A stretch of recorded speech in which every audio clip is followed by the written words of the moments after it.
Good day everyone! Now we're gonna tackle about the interconnection structure. This presentation shows the memory, input and output, and the CPU modules. But before that, let's define what interconnection structure means. Interconnection.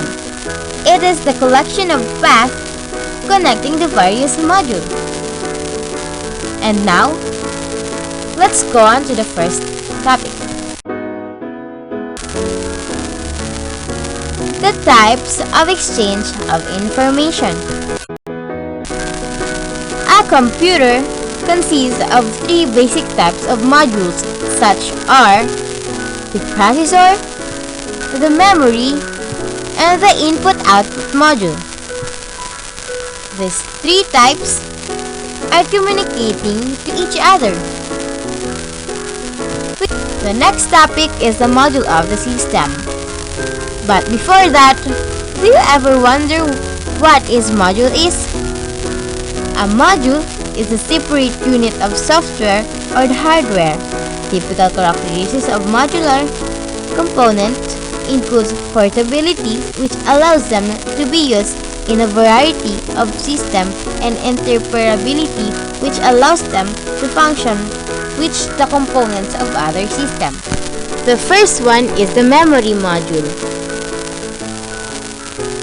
A memory module consists of n words of equal length.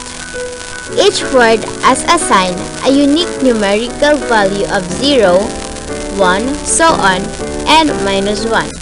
In this figure, it shows the possible input and output of a memory module. A word of data can be read from or written into the memory depending on whether the control signal is memory read or memory write. The memory is provided by the input called the address.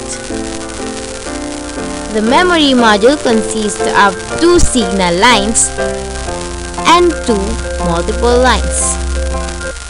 Now we go on to the second one, the I/O module. I/O module is the input-output module. Is functionally similar to memory. The possible inputs and output for a typical input-output module are shown in the illustration. There are two operations, which are the read and the write. Input-output module may control more than one external device, which usually refers to each of the interface of the external device as a port. Each port is given a unique address as 0, 1, so on, and -1. And also there are internal data with an external device. An input-output module may be able to send interrupt signals to the CPU. The I/O module consists of two signal lines and 6 multiple lines. The last one is the CPU module. The possible input and output for a typical CPU module is as shown in this figure. The CPU reads in the instruction and data and writes out the data after processing. It uses control signal to control the overall operation of the system. It also receives the interrupt signals and appropriate action to be taken in the output data as well as control signals.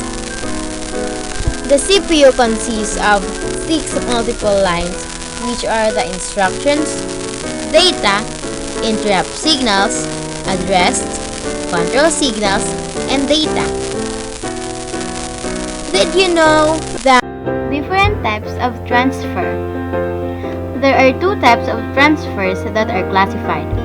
One is a depending on the devices that are to be interconnected, and the other one is a depending on whether it carries information one bit or several bits.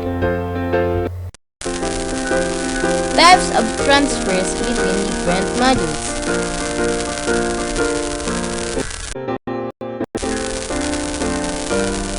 The following are the possible ways of transfers of information between the three modules of the system.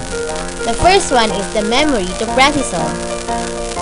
The processor reads an instruction or a unit of data from memory. The second one is the CPU to memory. The processor writes a unit of data to memory. Next one is the input-output to CPU. The processor reads data from an input-output device via an input-output. The fourth one is a CPU to I/O. The processor sends data to the input-output device. And the last one is the input-output to or from memory. For those two cases, an input-output module is allowed to exchange data directly with memory without going through the processor, using direct memory access or DMA. Now, we go on to the serial and parallel transfer.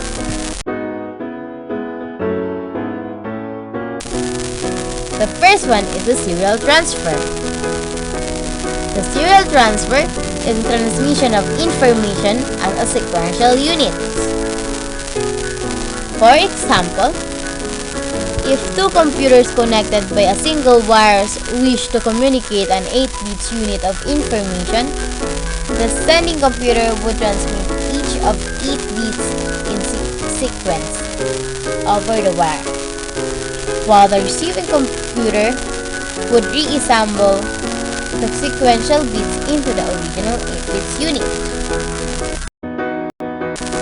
It shows when only one bit is carried at a time, it requires only a single wires.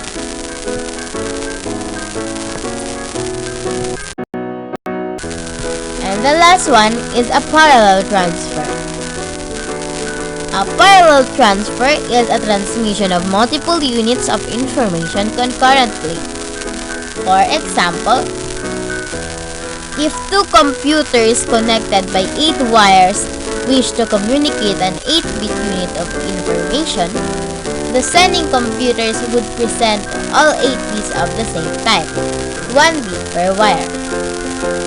The receiving computer would accept the bits from the wires and recreate the 8-bit unit. The last figure of the parallel is shown when we considered many bits to be transmitted. At a time, it requires many wires.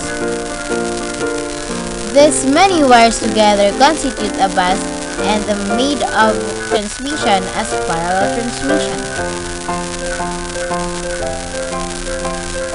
And that's all our topic for today. Thank you!